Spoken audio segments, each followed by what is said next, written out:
So Netflix surprised us all with a sudden trailer for the third season of Squid Game, and the stakes are higher than they've ever been before. In this video, we'll break down how it solved the biggest mystery we've been stuck thinking about since the finale of Season 2, so subscribe and let's get into it. In Squid Game, the real power has never belonged to the players, and not even the guards are able to call the shots. Absolute power belongs to the system alone, the mysterious machinery of control, spectacle, and psychological torment. But every system has its limits. Every organization has its weak spot, one that could bring the entire operation down. And in Season 3, that weak spot doesn't come from a simple malfunction. It comes from the people inside the walls. From a group of key players who don't just resist the game, they redefine it. And when we look closely at their stories, a pattern emerges, one that points towards something far more terrifying than the destruction of the Squid Game. It's evolution, a soldier reborn. Inside the game, Player 120 isn't just another face in the crowd of weak players. She's ex-military, and in this game, that background changes everything. From the moment she appears, she behaves unlike any contestant we've seen before. Where others panic, she calculates.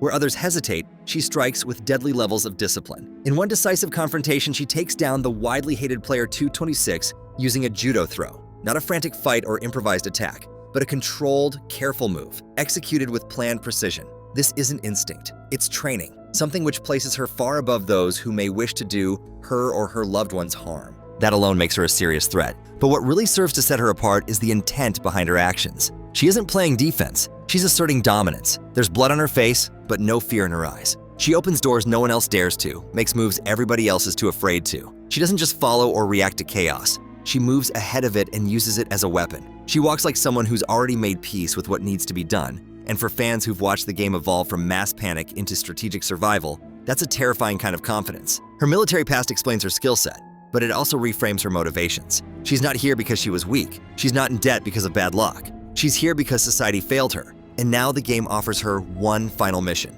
to right those wrongs. She's not navigating the system. She's slicing through it. Hers is no longer a story about a desperate civilian trying to stay alive. It's about a soldier with nothing left to lose, using her skills to help and protect the new friends she's made, and nothing holding her back from destroying her opposition.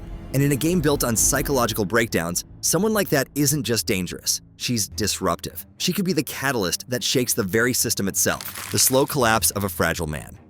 Namgyu isn't a pure evil kind of villain. He's something far more tragic, a man unraveling quietly in the background while everyone else fights louder battles. He barely matters anymore. In the earlier games, Namgyu was volatile, but always moving.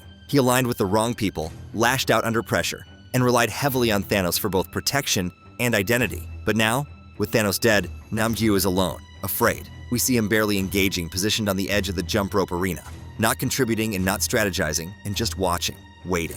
What's striking is that in a game that forces action and demands performance, Namgyu is emotionally stilted. His silence and lack of motion speak volumes. He's not plotting, he's not calculating, he's imploding. He's hopeless without Thanos, and he knows it. His dependency on others was his main survival tactic, and it's been violently ripped away in well-deserved bloodshed. Without Thanos, without the drugs, and without external direction, he's reduced to a passive observer who can't fully fend for himself. And yet, the game doesn't forgive passivity. So the question becomes, is Namgyu simply waiting to die the best death he can? Or is he trying to disappear from the narrative entirely, hiding from the sight of other players, so he's forgotten? Some viewers might interpret his quiet as pure cowardice, but it might actually be something deeper: shame. Shame for not standing up for anyone besides himself. Shame for surviving longer than those who deserved it far more. Shame for whatever small, private betrayals we didn't see, but that he can't forget. The kind of shame that turns a person into a shadow long before the system kills them.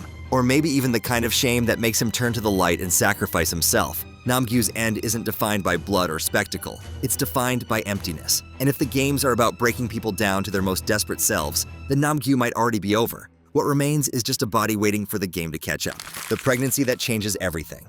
A pregnant player in Squid Game is not just a risk. It's a form of subtle rebellion against the entire structure of the show's moral universe. Player 222, Junhi, is visibly pregnant, and while the other players are trying to calculate, form alliances, and survive, she is living in a reality no one else is. She's carrying life inside a machine designed entirely for death. This changes the stakes for everyone around her, especially for MG Coin, the one she hooked up with. In one of the trailer's most emotionally charged moments, he lashes out at her. "What are you going to do then? Just sit here and die?" His voice doesn't carry love, it carries panic. His fear isn't just about losing her, it's about what her fragility means for his odds of survival. Her presence becomes a mirror, reflecting everything the game was never meant to handle. It forces the other characters, and the audience as well, to confront a question the game has always tried to avoid. What do you do when someone who cannot play is forced to? Junhi can't run, jump, or fight like the others, but she's forced to anyway. And that tension breaks the illusion that this is a fair system, even by its own twisted logic. Her pregnancy also changes MG Coin. He's no longer just a competitor. He's attached, responsible, evolving. And that attachment in this environment is a weakness that others can exploit. But it's also a kind of resistance, a refusal to abandon humanity entirely, the entire premise behind the games, which is why it's so heartbreaking to watch it crack. As Junhi weakens and MG Coin's panic grows, we see a man unraveling not because of violence, but because of love that the system won't allow him to hold on to. The pregnancy doesn't just put Junhi in danger, it shifts the emotional intensity of the game. And whether she survives or not, her child has already forced the organization and audience to confront the concept of what happens when the games stop being about choice and start being about people who never had one to begin with. The insiders who could collapse it all. One of the most dangerous kinds of power in Squid Game is access. And no one has more of it right now than Junho, No EUL, and possibly even player 246. Junho's survival, after being presumed dead, isn't just a twist to shock us. It's a structural shift designed to make the final season explosive. He's no longer on the outside trying to break in. He's deep inside, with knowledge of the island, the system, and its vulnerabilities. But more than that, he now occupies a position of strange duality, trusted just enough to move freely, but suspicious enough that every step he takes might be his last. That odd balance is what gives him power. He knows how the game works, but he also knows what the game hides and what will happen if he fails. No EUL adds an entirely different layer to this potential conspiracy.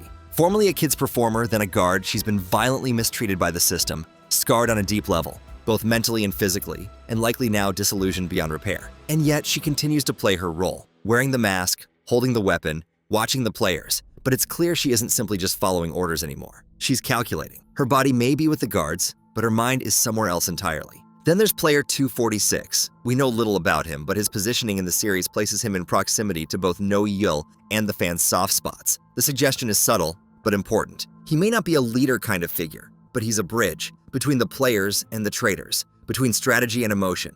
And in this kind of game, bridges are what systems fear most. He has the emotional connection to unite Junho, No Yul, and maybe even other players in fighting against the system that tried to separate him from his daughter forever. Together, these three don't form an army. They don't lead a new uprising. What they represent is quieter and more dangerous than Guhan's, a crack in an otherwise perfect-seeming machine. A set of people who understand the game's mechanics and no longer respect them. Whether they're actively collaborating or simply aligned by circumstance, their presence threatens to unbalance the careful architecture of control that's kept the game running. If they succeed, the organization collapses from the inside. If they fail, the system will learn from them, and it won't make the same mistake twice. The hero who becomes what he hated. The most haunting transformation in Squid Game isn't a death. It's what happens when a survivor loses his reason to resist. Guhan was the emotional core of Season 1. A flawed man, but one who never stopped believing that people mattered. That choices had heavy moral weights to them. That survival wasn't worth it if you lost your soul along the way. That belief is what made him powerful. It's also what made him dangerous to the organization. But now that belief is fading. We see him stuck, restrained, furious, grabbing player 44 by the throat after she mocks him.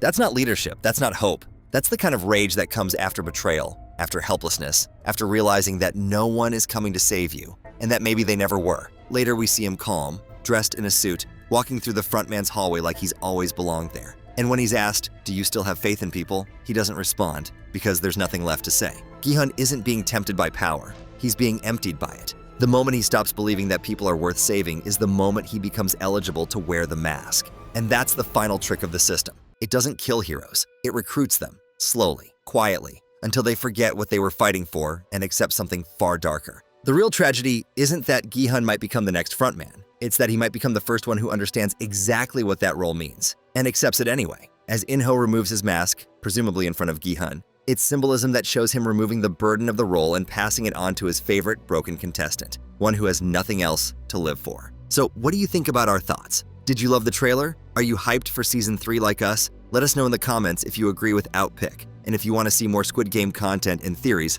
click the video on screen now.